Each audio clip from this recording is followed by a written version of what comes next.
Hi, welcome to Mark and Amber's Portside Chat. I'm Amber. And I'm Mark. And tonight we have a special treat. The next installment of Oscar. Letter number 5. So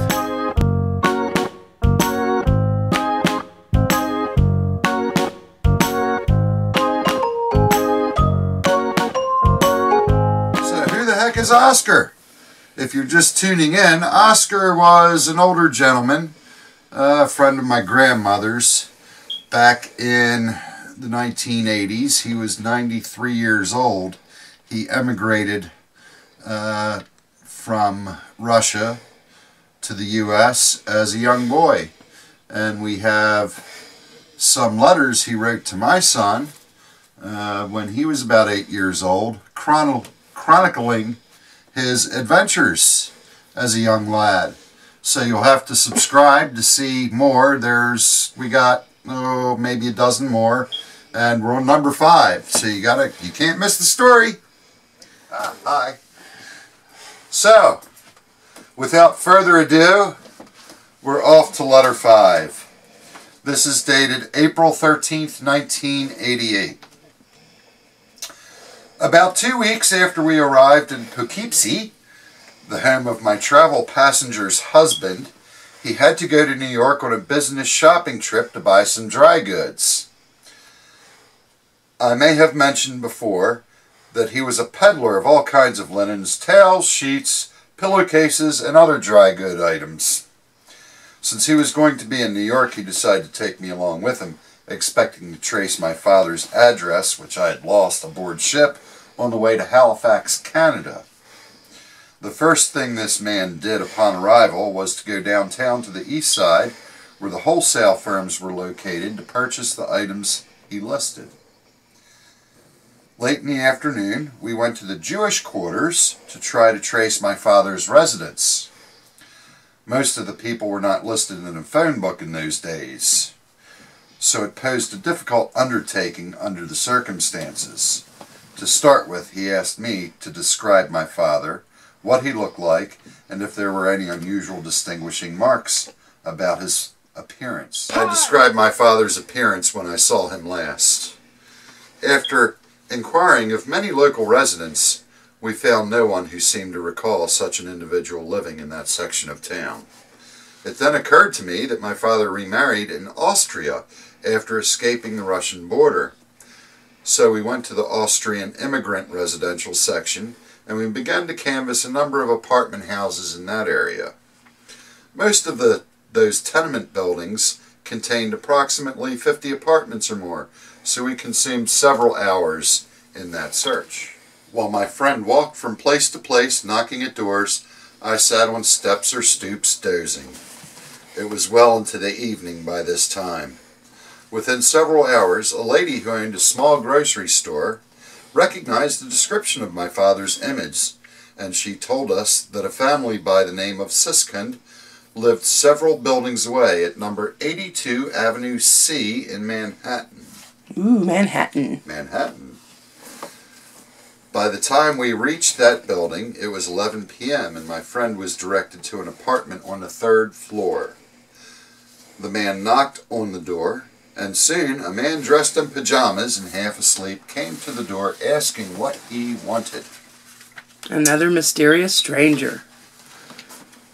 Do you have a son by the name of Usher, my Hebrew name, who is expected to arrive from Russia, he asked. The bewildered man at the door gave one look at me, and recognizing his long-lost son, he breathed a sigh of relief and answered in the affirmative. He then asked me, Usher, where were you all this time, and why did it take you so long to get here? I thought that you were lost or drowned. My answer was as follows. Papa, you know that America is a good long distance from Russia. Just a little bit. Anyway, we found my father at last, and that ended my solo 4-month journey and wandering from Russia, Austria, Hungary, Germany, France, Switzerland, Belgium, Holland, and by ship to Halifax in Canada, and finally to New York, where I was temporarily imprisoned in Ellis Island in the harbor. Uh-oh, a lot of people went through Ellis Island. Yeah. It was a great relief for me to know that at last I found my dear father and his family, my mother, and 3 young sisters. This long journey taught me many experiences and good lessons, which will be foremost in my mind as long as I live. Although my father's wife was not my natural mother, I always called her Mama. My sisters did not know that I was a half-brother to them. We always felt towards each other as brother and sisters. The girls did not realize that we were born of different mothers until they were grown and married. My mother was always good to me, and she used to sew all my shirts and buy my shoes and stockings, plus other wearing apparel. I always appreciated everything she did for me. My sisters always looked up to me with respect as their big brother. And we were one fine, lovable, happy family. So, again, for the newcomers to this, this is taking place just after the turn of the last century. And this is being in a correspondence to his son. Oh, there's a P.S. in this letter. Ooh, a P.S. A P.S. in this letter. It's a teaser for number 6. P.S. In the next letter, I will tell you about an unusual adventure which I experienced when I was 4 years old, and my mother rescued me and prevented me from becoming a blinded or permanent cripple. Grandma Florence Bean asked me not to tell this unusual and harrowing incident. So do you remember him telling you stories as a child? No, he would write Just do these the letters magic? to my son. Well, no, just the magic tricks. Well, I mean, he seems like he's got a... No, I didn't interact with him with stories. Just the magic tricks? He would come to family functions with my grandmother and perform magic for the kids.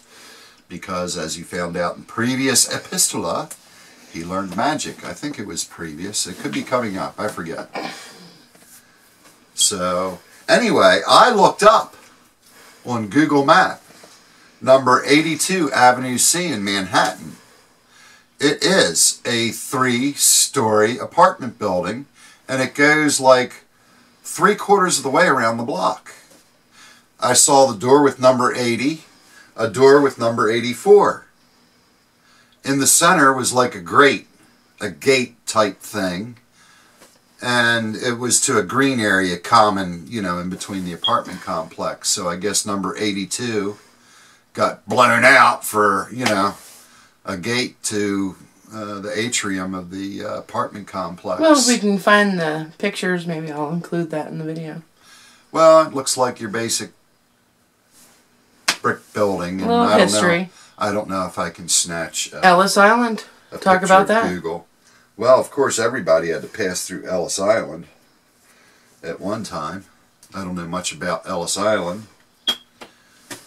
Other than everybody had to go through there at one time. Your family didn't go through Ellis Island? I have no clue how they got here.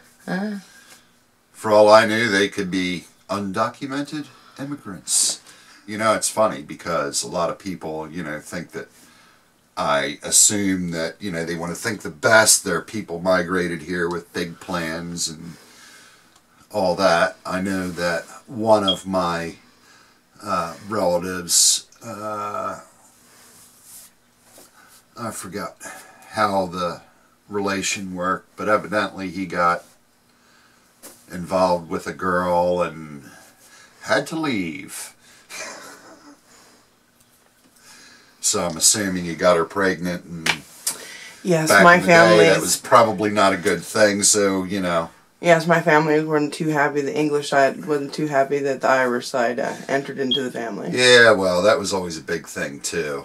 You know, back in my mother's day in Baltimore, you had very definitive neighborhoods, and they were well segregated, and they didn't really interact to a full degree socially.